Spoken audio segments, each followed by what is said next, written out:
அதாவது இப்போ ஒரு இடம் வாங்கணும் அப்படின்னா நம்ம நிறைய விஷயங்கள்ல ரொம்ப கவனமாக இருந்து தான் வாங்கணும்.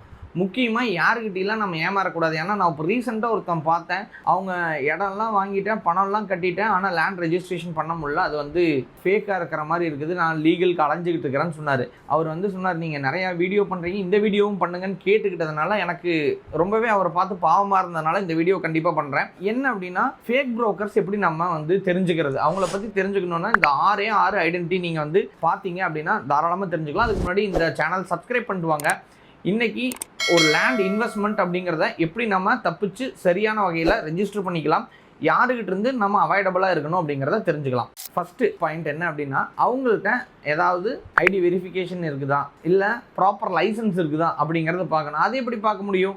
ஏன்னா இன்றைக்கி டீ கடையில் உட்காந்துருக்கிறவர் ஒரு கம்பெனி மீட்டிங் போய் லேண்டை பற்றி விற்பனை பண்ணுறது, கம்பெனி மீட்டிங் அட்டன் பண்ணிட்டு வந்தால் உடனே நான் real estate owner, real estate agent, real estate broker, இந்த மாதிரி நிறைய பரிணாமங்களில் வர்றாங்க.